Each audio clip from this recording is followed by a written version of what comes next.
Shake Milton of all people was the Sixers' hero of Game 2. Doc Rivers put him in the game out of sheer desperation, and he delivered big time, scoring 14 points in just as many minutes, all that while being blazing hot from downtown. In a way, he brought Philly the win by blowing the game open with this truly unexpected and memorable performance. So today we're taking a look at some of those unsung heroes. What up everybody, my name is Stefan and this is Heat Check. Let's get into it. Powe. A 49th selection in the 06 NBA draft by the Denver Nuggets, Powe was subsequently traded to the Celtics. His rookie season was modest, to put it lightly. Powe averaged 4 points in 11 minutes per contest, yet the formation of the Big Three in the summer of 07 in Boston may have been the best thing that ever happened to him. Though his averages in the 07-08 season too were unspectacular, people in and around the league began noticing him. But what happened later on that season shocked the entire basketball world. In Game 2 of the 08 NBA Finals, Powe erupted for 21 crucial points as Boston won 108-102. The sophomore was aggressive from the moment he entered the floor, as evidenced by the fact that he scored 9 of those points from the free throw line. An underrated stat of his performance is that he spent just 15 minutes on the floor. Imagine that, 21 points in 15 minutes. As we all know, the Celtics would eventually go on to win the 08 title. That's why Boston fans will always have a soft spot for him.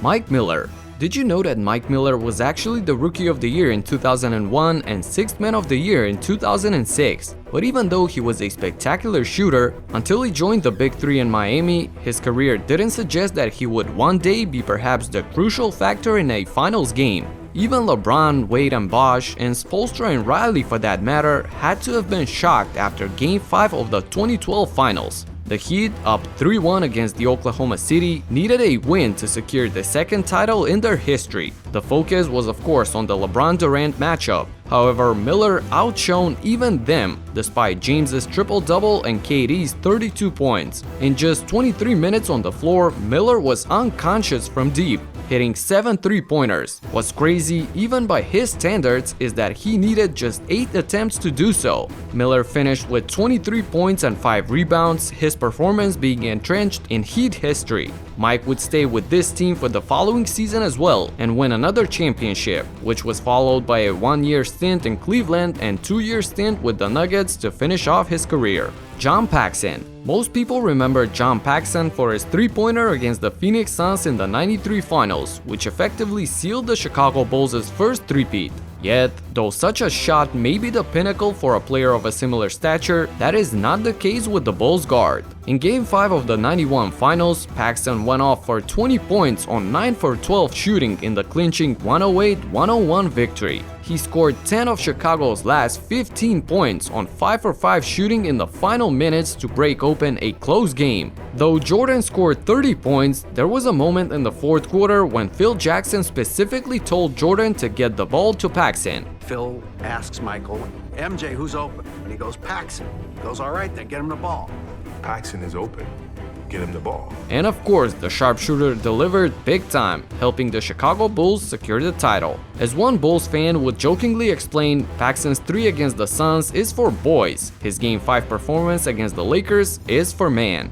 Paxson, who averaged 7 points per game for his career, would retire with the Bulls with 3 rings in '94, and he has held various positions within the Chicago's front office since 2003. Kenny the Jet Smith. It seems that as time goes by, younger fans will remember Kenny Smith more as the guy from inside the NBA than as Kenny the Jet Smith from the Rockets. That, however, would be unfair. This is not to say that Smith was a spectacular player, but anytime you win 2 championships and average almost 13 points per game and 40% from deep, a majority of players would take that any day. But what he did in Game 1 of the '95 Finals against the Magic made basketball fans forget all about those numbers. The Jet played 42 minutes, finishing with 23 points and 9 assists. 21 of those points came on a then finals record 7 3-pointers. His contribution cannot be overstated, especially since the Magic had been up by as many as 20, with a little under 4 minutes to go until the end of the half. His career moment even came in this game at the end of regulation. With his team down by 3, Mario Elie inbounded to Kenny, who dribbled twice to the top of the key, pump faked Penny Hardaway, and leaned left to bury a 3-pointer with 1.5 seconds left to tie the game and force overtime. In OT, the experience of the Rockets surfaced, culminating with Hakeem Olajuwon's tip-in that won the game. With that major psychological blow to the Magic, the Rockets would go on to sweep their opponents. After the end of his Rockets tenure in '96, Smith would play for the Pistons, Magic, and Nuggets the following season, retiring in '97.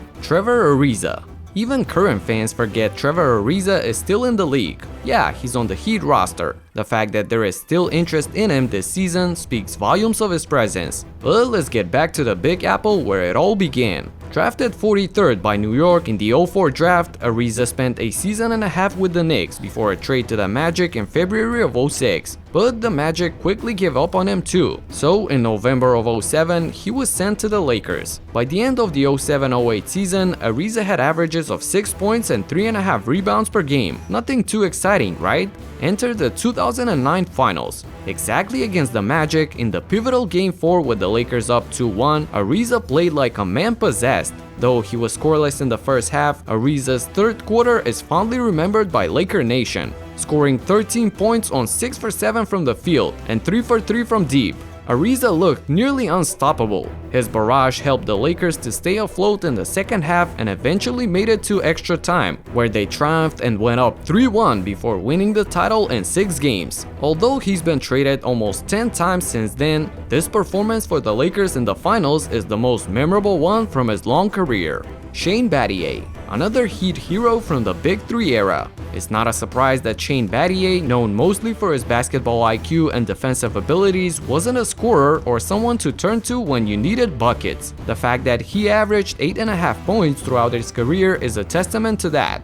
Though he brought a lot of things to the table, nobody was ready for what happened in Game 7 of the 2013 Finals after that Ray Allen shot in Game 6. Battling the Spurs, LeBron, who almost had triple-double with 37, 12, and 9, and Wade with 23 and 10, needed someone to step up since Bosh, Allen, and Miller weren't feeling it. Okay, that's an understatement as those three combined for 0 points on 0 for 7 shooting. Enter Shane Battier. Seemingly out of nowhere, it was like he couldn't miss. He made his first 5 3-pointers, eventually ending with 6 makes on 8 attempts for 18 points. What's funny is that he had truly struggled with his shooting earlier during those playoffs. It's safe to say that without his performance, the Heat would have lost the game and consequently the finals. This is yet another proof of how much it really takes to win a championship and how at different points and in different games other guys step up. Even the ones who are not expected to, as was the case, at least offensively, with Battier. JJ Barea, the Puerto Rican who went undrafted in the 2006 draft, the Mav who averaged 6 points in the first 4 seasons of his career. Despite that, he was and still is a fan favorite in Texas. So you can imagine how much more Mavs Nation embraced him after that 2011 run where he was nothing short of spectacular. Though his performances against the Lakers in the playoffs had been amazing, it was actually Game 5 of the finals where the Barea legend reached its pinnacle. In the key game versus the Heat, Barea was feeling it. In a little over 25.5 minutes on the court, he scored 17 points, with the majority of them, 14, coming in the second half. He punished Heat's defense from deep, scoring 4 for 5. This is not to say that Barea didn't contribute in other games of the series, but this was the key match. Not only that, but also, as most Mavs fans will remind you, his points tally in Game 5 equaled LeBron's. Taking into account his size and overall physical attributes, JJ Barea is perhaps the true definition of an unlikely hero and a perfect way to end this video. By the way, you may have noticed that players such as Robert Horry, Ron Artest, or Jason Terry are not part of the list. That's because this is more about that "where did he come from" factor. So there you have it, a very interesting list in my opinion. Let me know what you think down in the comments. That's it for now. Subscribe and talk to you in the next one. Peace out.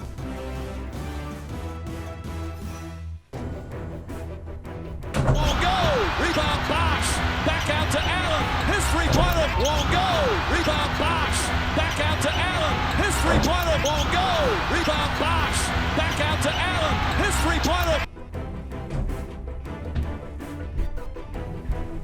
cannot be the hero shooting like this, baby. Peace.